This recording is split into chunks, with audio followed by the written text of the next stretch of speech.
There we go. Now you can hear me. Hi. Hello. Sorry that it's taken a moment. There were some things on my end I needed to address before I could get rocking and rolling here. And there's something goofy going on with my bitrate right now, and I apologize. Been keeping an eye on this. It's been acting up. I don't know if it's Twitch or if the problem's on my end, so I apologize in advance if things get a little skippy. So anyways, hi! Welcome to Office Hours. I am Patrick Gill. I'm the creative director here at Martlet Games. Sorry, my hair is a mess. It's been a morning. It's been busy.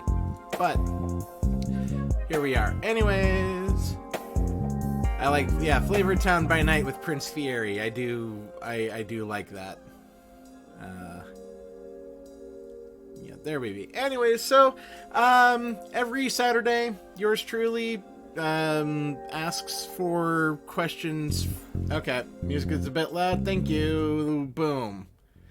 There. Yeah, it was still set on the pre-show or the pre-roll volume level. So there we are. Sorry about that. Boom. Everything should be in working order now. This should be minimally invasive background audio. Just enough to be heard and cover up. Okay, there. Anyway, so this is Office Hours. Hi, T and Mikhail and Spaz and who else do we have up in here? Outlander. Thanks for stopping in. Welcome. And there.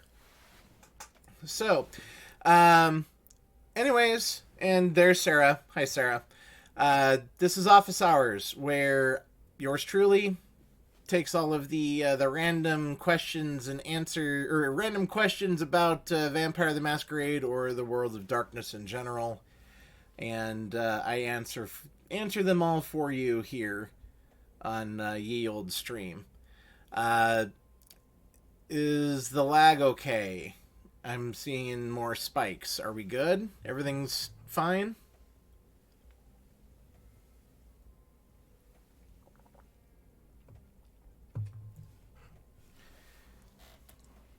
So, there. But, we will go ahead and dive in. A bit choppy at times. Yeah, let me make an adjustment on OBS. I will do what I can. This is it's the same stuff that we've always done. And, okay, yeah, it's not going to let me... Oh, no, I can adjust the bitrate. Alright, let me...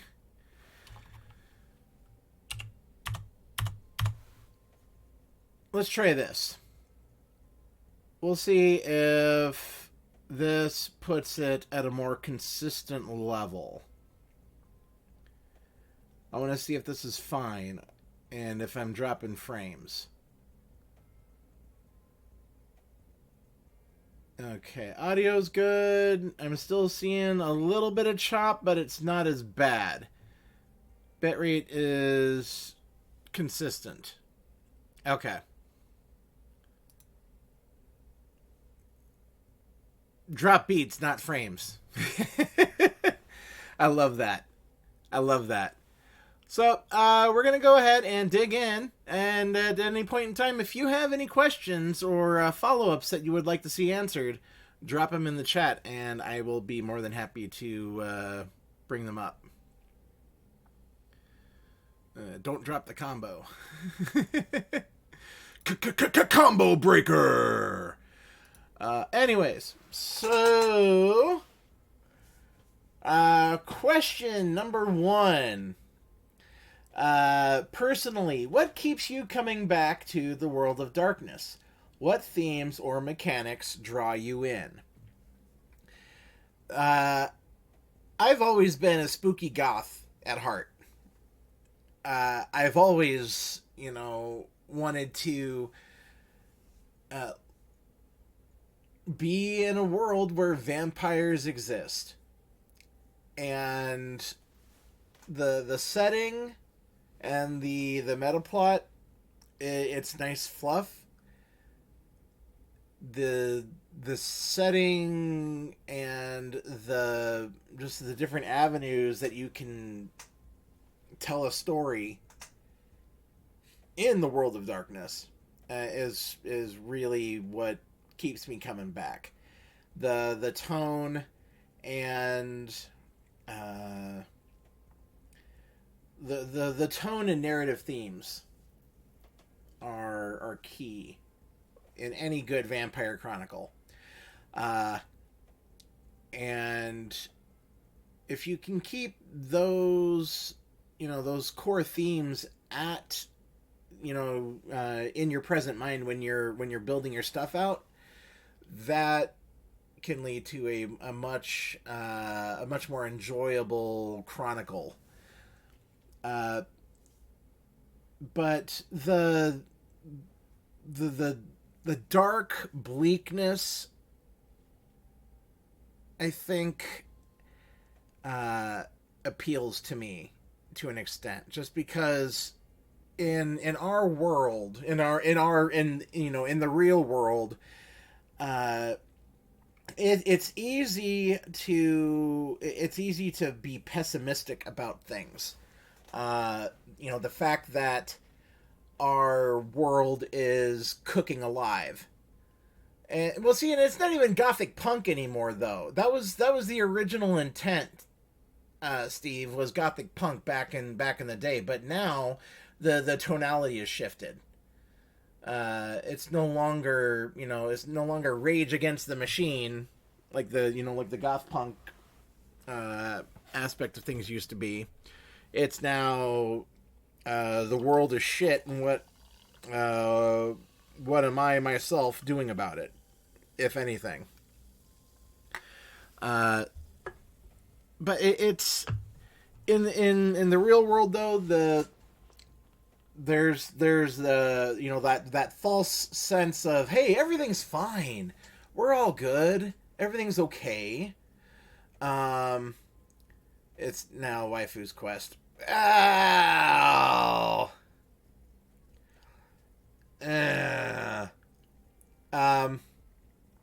But the thing with that there, though, is with the world of darkness, that veneer that everything is fine and everything is okay, and there's you will be taken care of. The world of darkness isn't, that veneer is peeled back, and the tone now is that you can find in Vampire is, hey, yeah, here's all the surface bullshit that we've been swimming in for the past 20 years, and this is how thick the surface bullshit is, and they bring that up.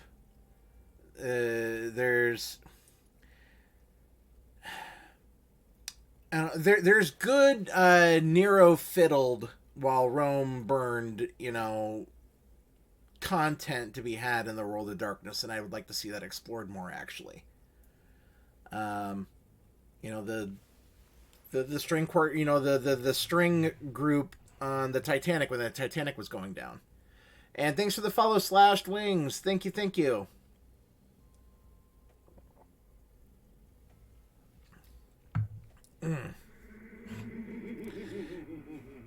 Oh, and Twin Dad Twitches, thank you for the subscription. I would not. We're already fiddling in adjacent, jackass. and I want everyone to know here. I seem like I'm being like I'm running over Steve Roughshod, and I want to let you know that I'm doing this just out of a place of love. So, yeah. Oh, you poked the burb. You poked the burb in the... Oh, dear Lord. And the mechanics... I really love the new hunger system in V5. Okay, so we're gonna bounce over to the chat here because we're getting some traction. I'm building a Discord play-by-post server, setting as V20, modern-day New York City. World building is going well, but can you offer any S tier? Oh boy, oh boy. Here we go. All right, so I actually have a rather we'll say condensed we'll say city building playlist on YouTube. Let me get the playlist up here. Let me grab this. Okay. This is going to help you flesh out New York City. Whether or not you're going to be using any of the existing meta, that would be that's ultimately your call. Holy shit, we have 92 subscribers.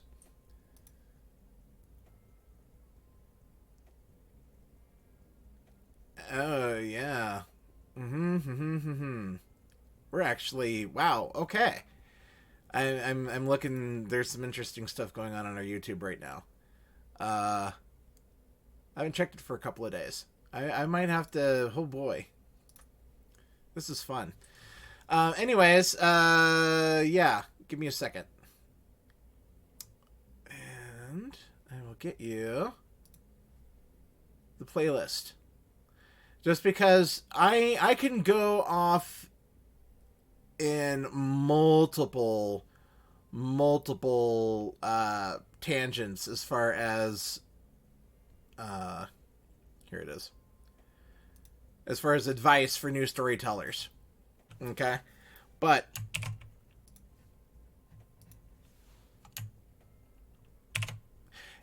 and yeah, and as an aside, all our most popular YouTube content is the 3 Crusader Kings videos that I've done. Those are the videos that get the most traction on our channel on YouTube. So I think I know what I need to be doing, spending more time on. Yeah, that's fucking hilarious.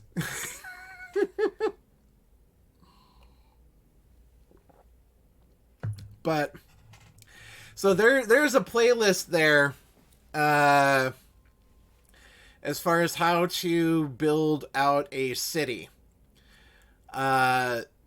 There's going to be plenty of good general pieces of advice in that as well. Exactly what sells makes more. Mandalorian with boobs. If you're going to use a New York City canon, Lord Casterly was buried at a crossroads with a stake through his heart. Ooh, I like that. I do like that. But there was actually something I was... Oh yeah, you're more than welcome. Glad to be of assistance. And sorry as my voice cracks like I'm going through second puberty. Because that's actually kind of happening. But there was one thing I wanted to divert from real quick. It was just something that I wanted to address or just kind of go discuss as a follow-up to last week's office hours. When it comes to creating your villains, or not even necessarily villains, your antagonists, you can definitely have a good guy antagonist set up against the coterie. Always consider that as an option. But you want to be able to...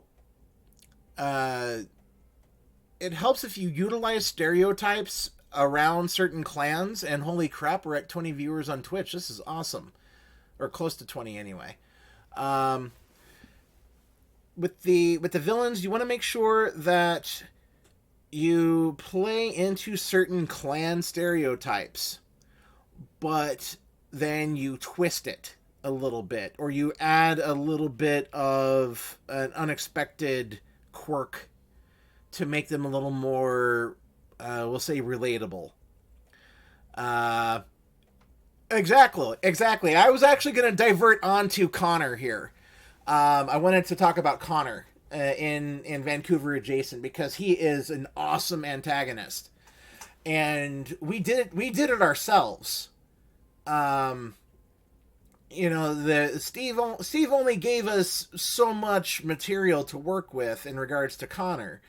And then when we, started bumping up into him, we kind of, there were already the antagonistic threads in the different character plots or backstories, and so that was already kind of pre-built. But Connor's intentions are, but the fact that he's a Toreador and he's living in a penthouse in this casino, but he spends a good chunk of his nightly time sitting down and watching Days of Our Lives reruns. That little detail is what makes Connor a more, we'll say, approachable and relatable antagonist. He just wants to talk. So no, I love Connor as an antagonist, and Harley, my character, has no skin in the game with the guy whatsoever. Like, I've got no personal beef. I have no personal reason to stay like in his good graces. But the fact that my coterie mate wants to fuck his shit up, all right, rock and roll, let's do the damn thing. So that's the other angle with Connor. What lore or mechanics would you like to see developed further in V5? I would love to... Alright, it's totally talk. I know it's totally talk. Out of character, I know it's totally talk. In character, Harley doesn't give a shit about Connor. Cassandra wants his life ruined. I'm more than happy to do it for a coterie member. So the things that I really wanted to see developed already got done. Cleaning up the Hecata. Cleaning up the Giovanni. I wanted all of that kind of conglomerated back together. I wanted to see the return of the Cappadocians in V5, and we got it. It happened in a way that, some people may or may not agree with, but we got it. I know that Onyx Path is working on the material. I don't know what White Wolf's working up with the Sabbat, but I would like to see the Tremere kind of recondensed and kind of rejiggered now that the meta plot with V5 and the Tremere basically just got wiped clean. I would like to see them go back and rebuild what they destroyed. Go back, rebuild the Tremere in a way that makes sense for old heads to make it more digestible, but in a way that's also easy to understand for the newcomers. Yeah,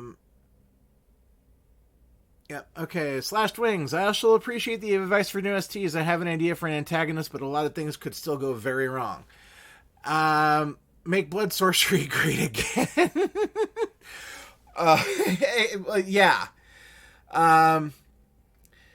And Slash, that's we're all about that. And yeah, Augustus was a fucking pig, and he deserved every inch of whatever he ended up getting. But the